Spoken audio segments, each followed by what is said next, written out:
reached the final. Dr. Donna Chambers. Dr. Donna Chambers is an associate teaching professor of Spanish at Penn State, where she is also the director of CACE, the Center for Academic Community Engagement.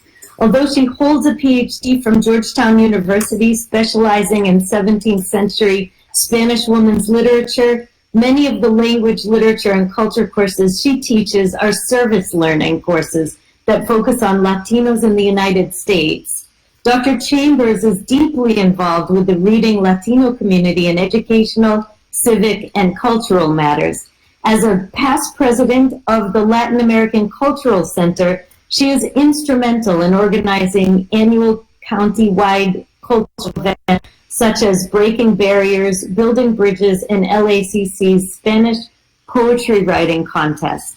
Dr. Chambers also works internationally with colleagues and students. In 2018, she co-created a service learning program between Penn State Berks and the University of Split, Croatia. Both universities continue to collaborate on research and co-present at international service learning conferences. The title of her paper is Interdisciplinary Approach to Language Learning Through Community Engagement, and I now present Dr. Donna Chambers. Thank you so much.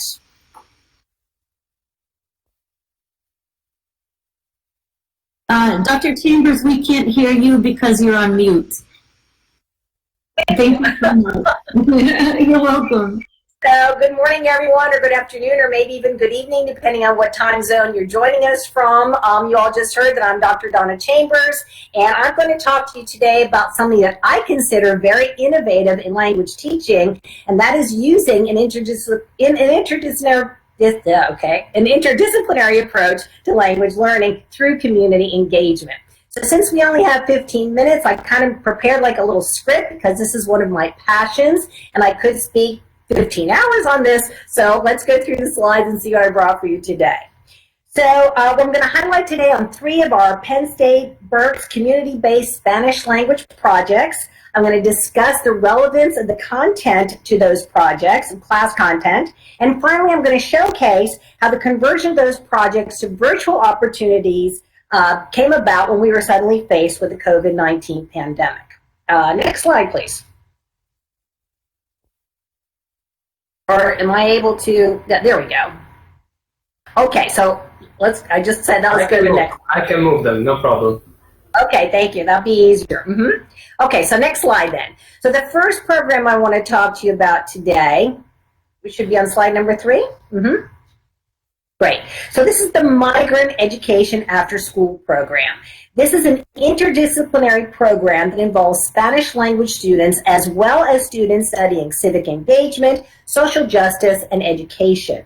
To participate in the project, students had to commit for a minimum of 1 afternoon per week for at least 3 weeks in a row. The tutees were mainly Hispanic children between the ages of 6 and 12, several of whom spoke only Spanish.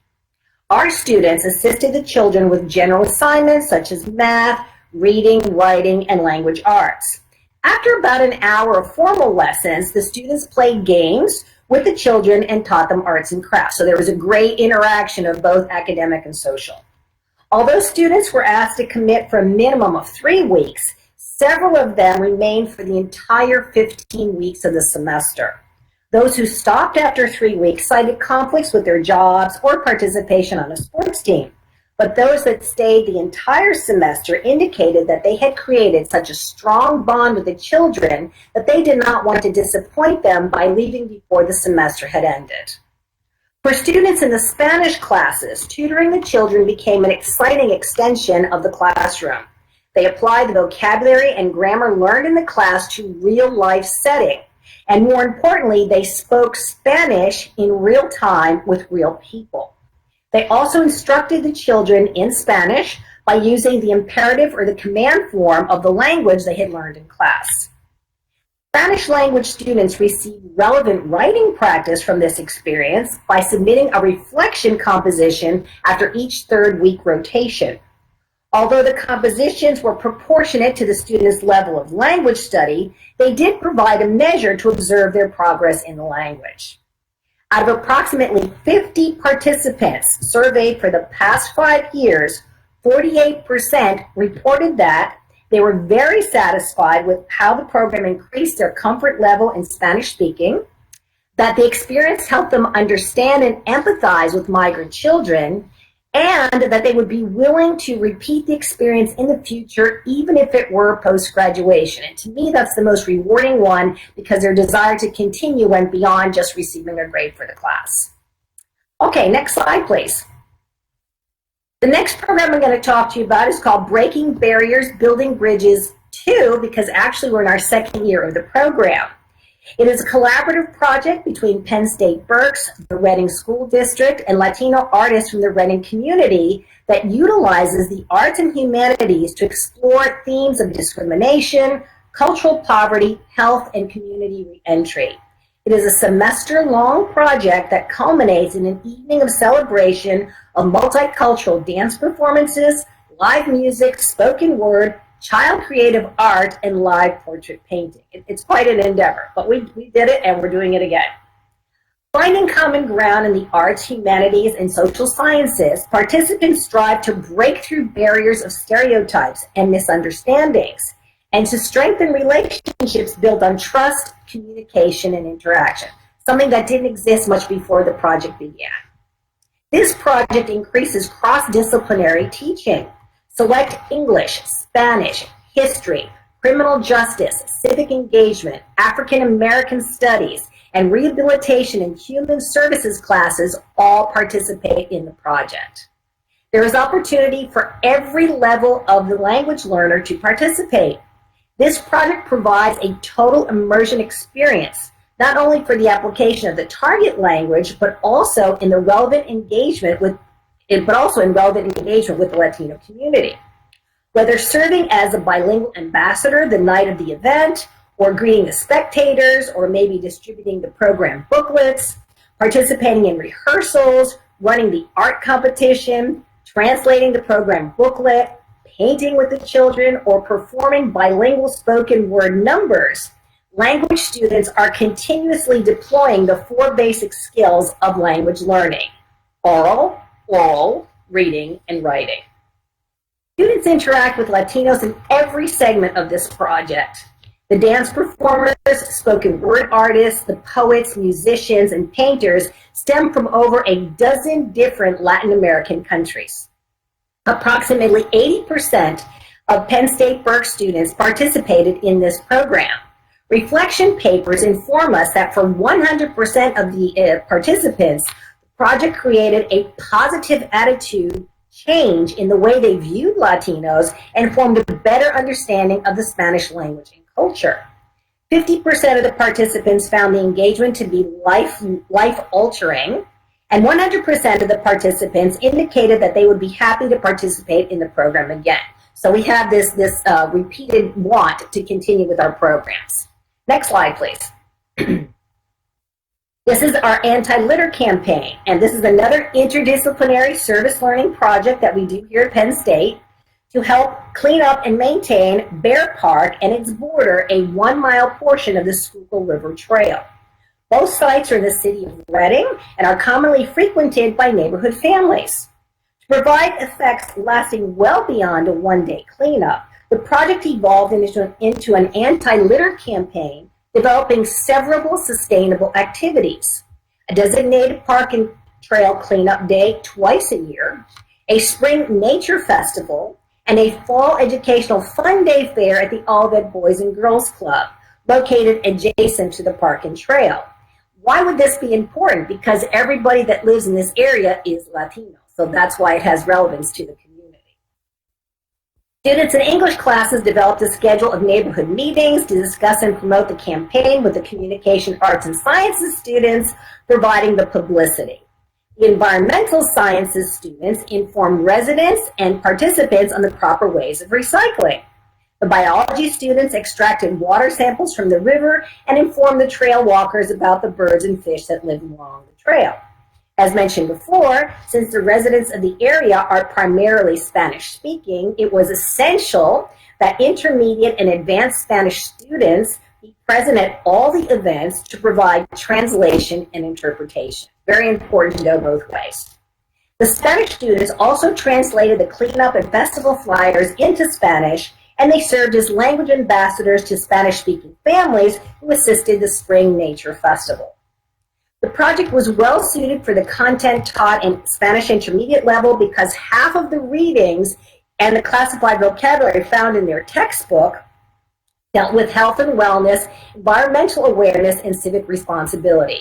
That was completely gratuitous. It just happened to pick a textbook. This was in it. The project was there, so it was a perfect marriage. Since the textbook provided context for the project, their progress in the language could be monitored by regular classroom assessments such as tests and compositions. Those that favorably viewed their role in the project performed better than those who did not. They invested more time in learning the vocabulary, practicing the grammar, and understanding the readings that dealt with many facets of environmental cleanup.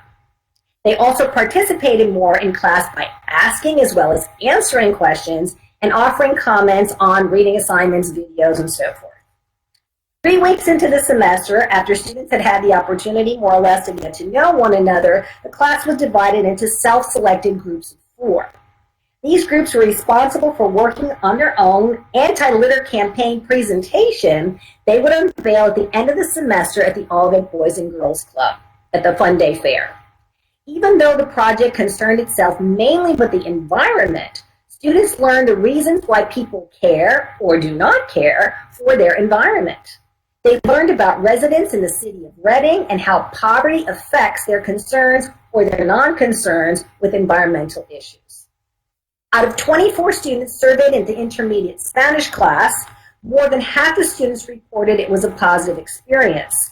Those that viewed it as a negative experience cited reasons such as it took too much time, interfered too much with other classes, student excuses. Well, reasons. About 96% of the students felt that the project was an effective way for them to advance in the Spanish language. So that to me was very important. Next slide, please. These are all wonderful opportunities, but obviously they involve in-person participation. So when COVID-19 was thrust upon us, we had to quickly find a way to convert them into online opportunities. Well, the Migrant Education After School Tutoring Program could no longer function as it did prior to COVID, but instead we created a virtual bilingual storytelling program in its place. Students selected short and simple readings readily available in both languages on the internet, for example, Aesop's Fables. They rehearsed them and they recorded them performing a dramatized reading of the story. We then sent the video to the program and then they could disseminate it however they felt best. Other students collected the individual readings and turned them into this one continuous video with an introduction to provide context to what the children would be viewing. The video, like I said, was made available on a YouTube channel and it was therefore accessible to anyone with an internet connection. Okay, next slide, please. The Breaking Barriers of Building Bridges program was the most difficult to replicate in a remote environment, but the students found a way. They contacted several Latino community leaders and asked them to participate in a series of informational videos that could be broadcast to campus and community alike. To date, they have created and recorded bilingual videos such as voter registration information, Dominican cooking demonstrations, Caribbean dance lessons, and most recently, a post-election reflection. Students participating in the Antilitter project now provide important translation services to the city of Reading on issues ranging from sanitation to public health. The in-person projects described herein have been employed in the Spanish classes at Penn State for the past 5 years and will continue to be offered for as long as the students and the community show interest in these projects. Based on students' enthusiastic willingness to convert the programs to virtual platforms, it's reasonable to conclude that these programs are a successful tool in transferring the old-fashioned rote language teaching methods to contemporary real-life experiences. They provide the meaningful and relevant experiences that today's students seek in applying classroom content to real life. When students are motivated, they become more productive. Not only have our students become more proficient in using their language skills outside the classroom, but have also become more civic-minded and culturally sensitive. As evidence from the students' reaction to the pandemic, the interdisciplinary approach has also taught them to think more of just themselves, molding them into responsible and globally minded citizens that will create tomorrow's positive and equitable communities. Any questions? That's the next slide. Okay, if there are no questions, then I thank you very much for listening. Thank you so much. Nobody has any questions.